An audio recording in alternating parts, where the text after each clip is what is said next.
Do you ever feel that you have two voices, two forces, two drives within you, tugging you in different directions, and often in very opposite directions?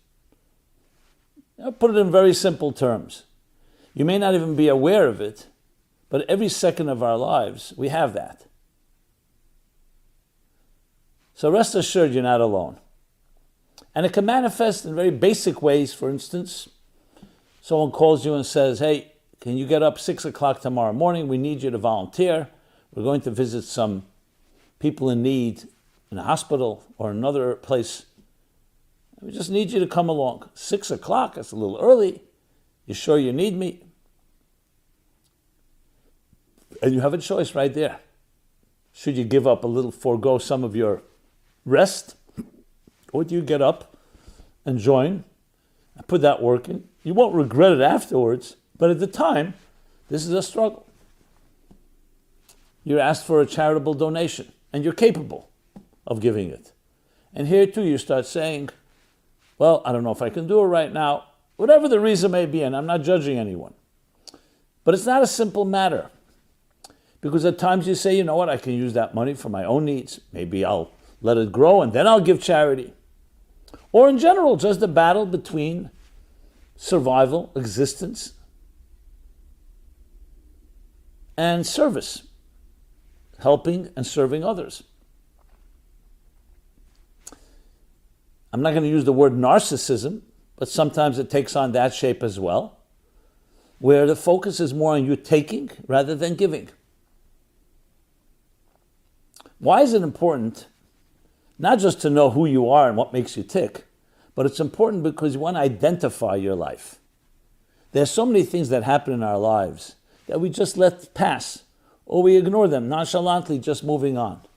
But to live life deliberately means being aware, being cognizant, conscious of your behavior.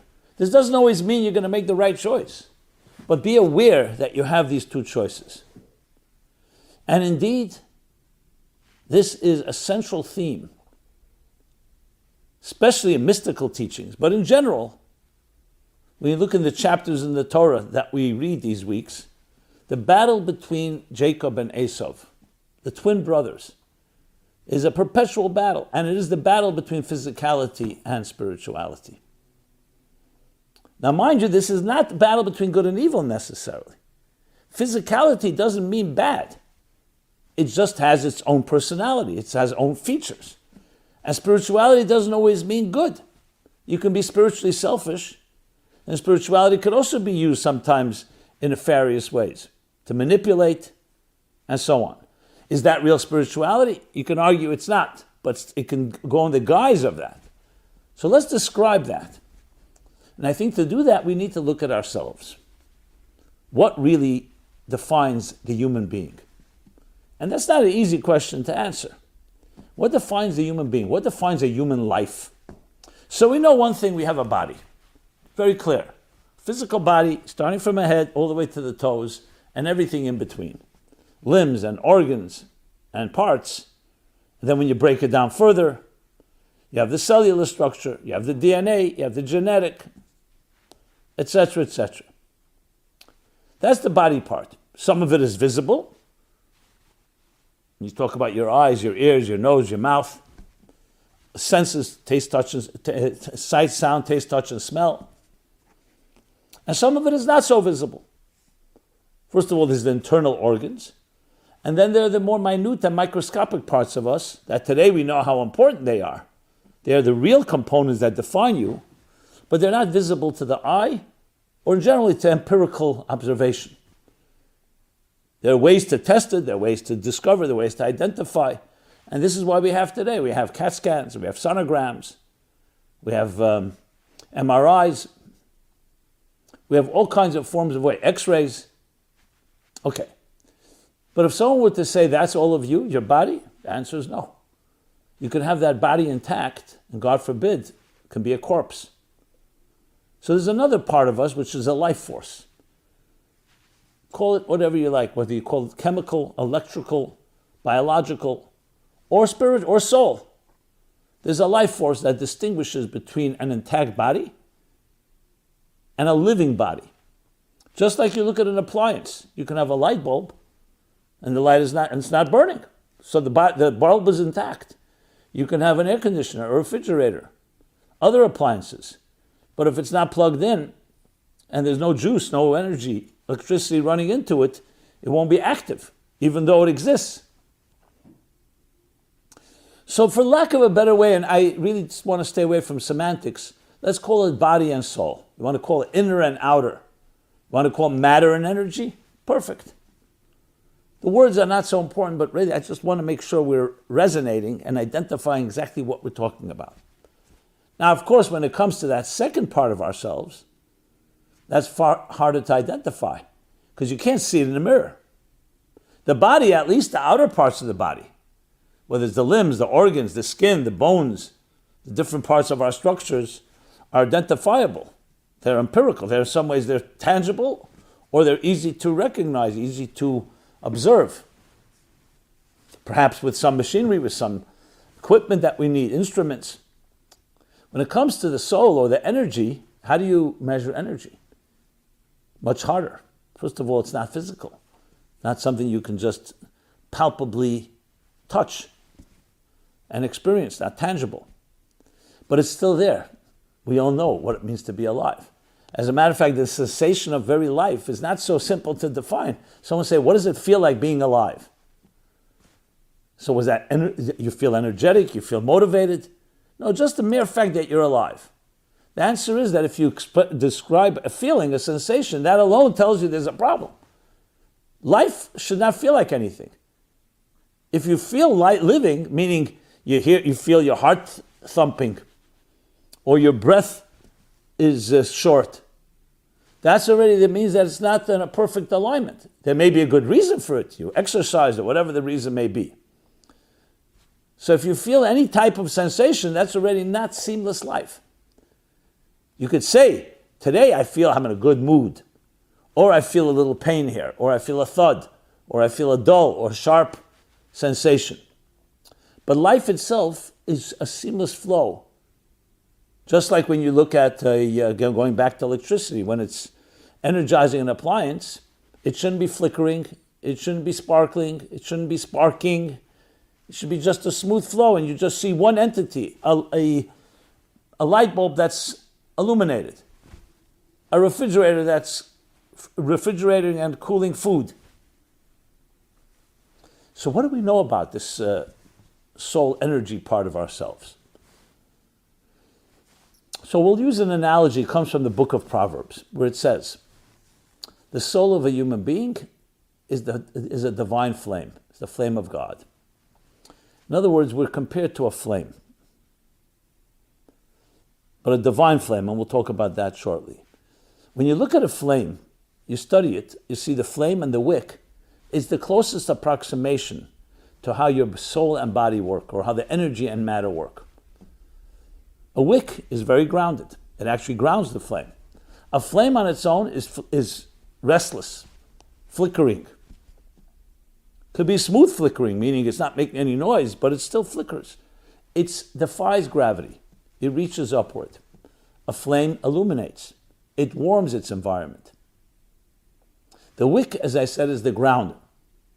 So if you think of it that way, your energy within you is not just electricity.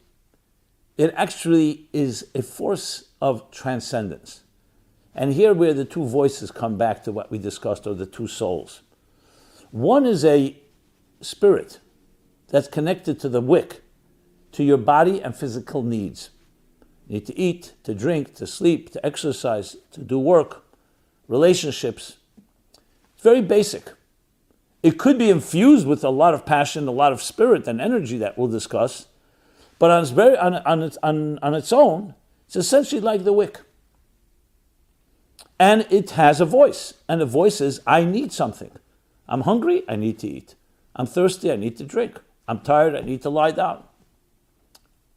I need companionship, so you look for someone. The other voice also has needs, but its needs, we'll call them transcendent needs. What is transcendent needs? Something that's not about me. I need something outside of me. I need purpose. I need a mission, a calling. I need something that stimulates and elevates me beyond the pedestrian quotidian of existence, the pedestrian routines of our lives. I need to read a book, listen to music, travel, love, sexuality, intimacy, yes, faith, spirituality, anything that lifts the spirit like a flame that helps us experience something beyond ourselves. Now, when you look, for instance, at other species, animals, and definitely plants and mineral, they don't have that second spirit. They have an energy that makes them alive, but you'll never see an animal on earth sitting and meditating on its purpose of existence. All its energy is dedicated to surviving, to breeding, to protecting its young, and to fulfilling the function for which it exists on this earth. Never wavers. A human being has the concept of restlessness. We're not satisfied with animal bliss. I remember as a young boy, first time I ever saw an animal, being beyond the pigeon and some rodents or squirrels that we saw in the city, traveling upstate, and I saw cows grazing in the meadow. I was fascinated. I had read about it, I'd seen pictures, I'd seen movies, film, and so on. But I never saw a live cow. Maybe in the zoo. Well, in the zoo, I don't even think they show cows, whatever. Anyway, I stopped and decided I want to observe this scene. Maybe 30, 40 cows grazing in a field. They're calm, is what grabbed my attention. It was so calm. Docile. Munching on the grass. And one cow I saw with a little calf. And I said to myself, this is what a cow will do all day and all night, besides when it sleeps. It will eat, it will feed its young, it will breed, protect its young. In case of cows, they don't hunt they're not predators, but they look for food. And the same thing is with other animals. And I said, wow, what a calm life. These cows don't need therapy. They have no neurosis. Can a human being be that way? And the answer is no.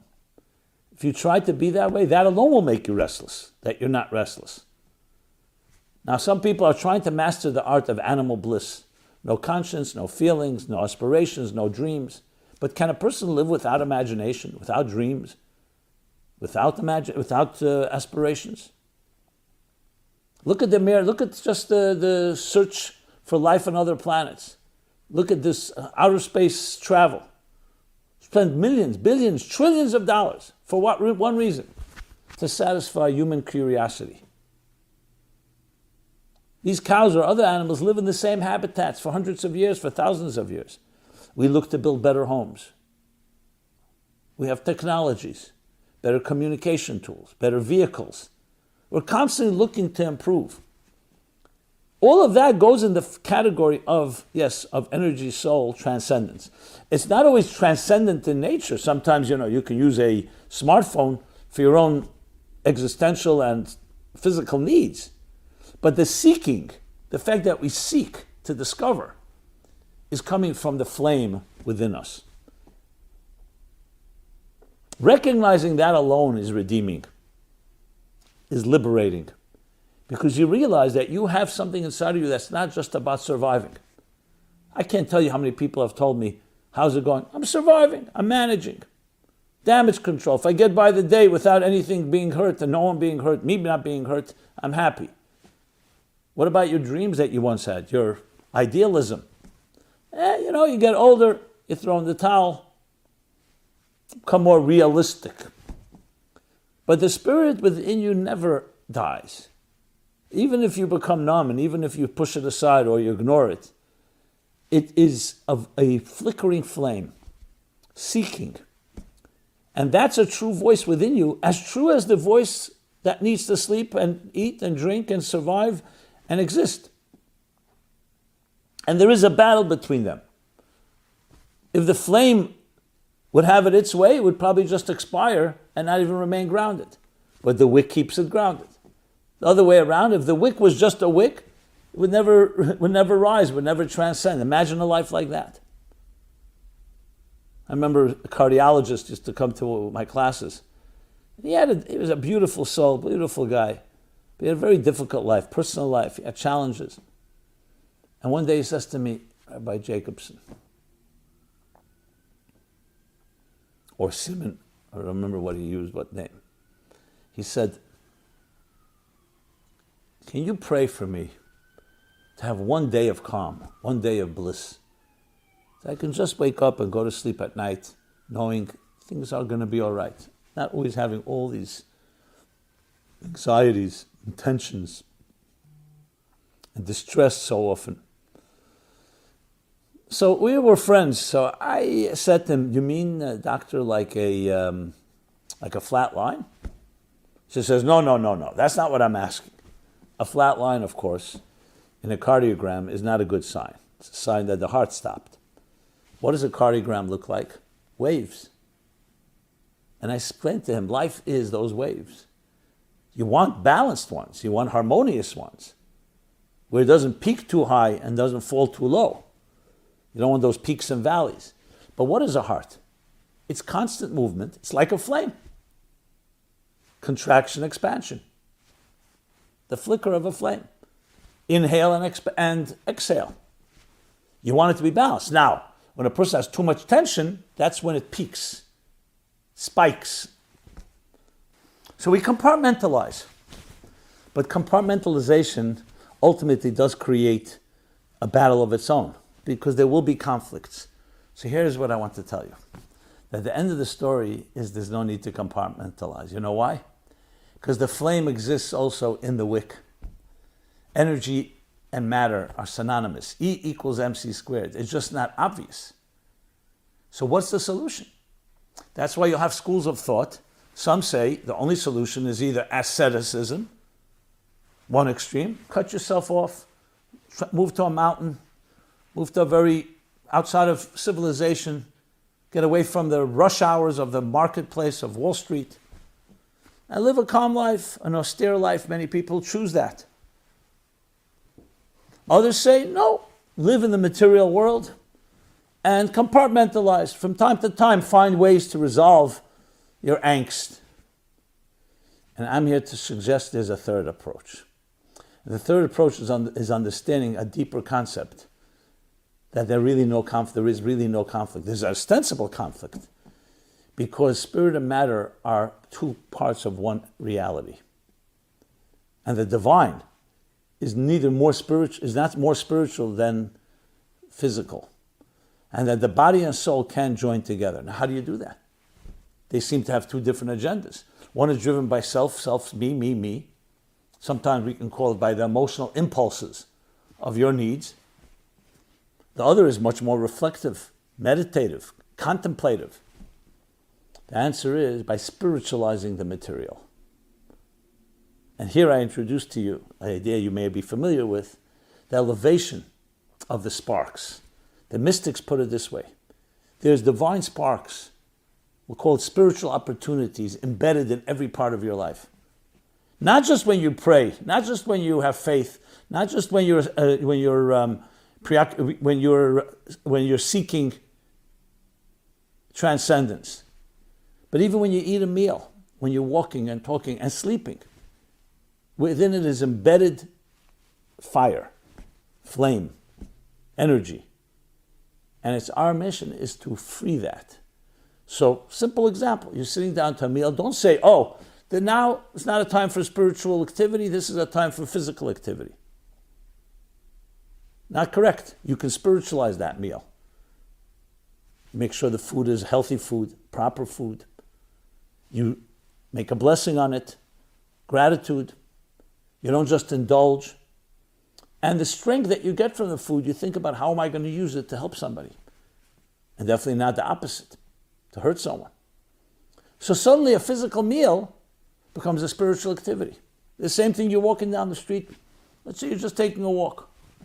But meet someone, you see, they're a little sad. Say something nice to them. And it's not a contradiction, you can do both.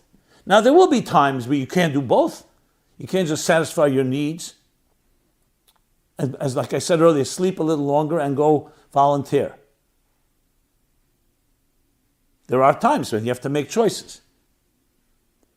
But even the times that we're, let's say, doing something for ourselves, we can also include in it something deeper. When you sleep and you say, the strength I get from my sleep I will use during the day to help more people. Or you travel somewhere on vacation and you realize that your footsteps are being led there. So you may go on vacation or you may have went for business, but you look for these opportunities, you look for these unexpected. That's where the magic lies, in the unexpected, in the surprising, in the spontaneous interactions. And you never know. Suddenly you hear something you should have heard, or you say something that the other person needed to hear. You make a new friendship. Be open to these surprises. Be open to the unexpected, the things that were not planned. Because that's, like I said, that's where the real transcendence happens. So whatever you're doing, no matter how physical it is, you can always find the spirituality within it. Indeed, the book I wrote, Toward a Meaningful Life, was really meant, if I could say it in one line, was to help us spiritualize every aspect of life. From the moment we're born till we die, and everything in between. Our work, our health, our money, our relationships. Because everything can be spiritualized. So the flame isn't here and the wick here. You bring them together. And they feed each other. When the physical is being harnessed, and you're revealing, redeeming, elevating those divine spiritual opportunities, it feeds your soul, your energy. And vice versa, your energy feeds your body. But you have to know who's the captain and who's the ship. The ship shouldn't be telling the captain where to go. The captain tells the ship where to go. So it's the soul, that inner voice that you have, that of transcendence, should be directing and saying, okay, now I'm going to eat a meal in a transcendent fashion. My work, I'm going to use not just to make a living, but to help people, to give charity for the money I make, interact with the people I meet, and use it as an opportunity also to spiritualize my work. Like one businessman told me, he actually read in my book, Toward a Meaningful Life, that he now has a charity box on his office desk, not just in his home, in his kitchen, or wherever. Not just in the synagogue, the house of worship, on his desk. And he says it's changed. It's changed the very complexion of people, my meetings, people coming into my office. They start asking, what charity box? Before a meeting, we put a few coins in. It refined, that's the word he used, it refined my world, my business world, create deeper relationships. So there's millions of ways of doing this. I'm just making some suggestions. And come to realize that no, this isn't a perpetual battle that needs to remain a battle. It begins as a battle. To come to realize that we can bring these two voices, these two forces, these two souls together in a glorious dance. Is it always easy? No, it's not always easy. And sometimes we will not succeed in every particular way, but it's a journey. It's the journey of two brothers, twins, with equal resources, that have very different personalities, but ultimately reconcile. More than just reconcile, join together in a harmony between matter and spirit, between matter and energy, between soul, body and soul, between form and function, between the outer and the inner, between the physical and the spiritual.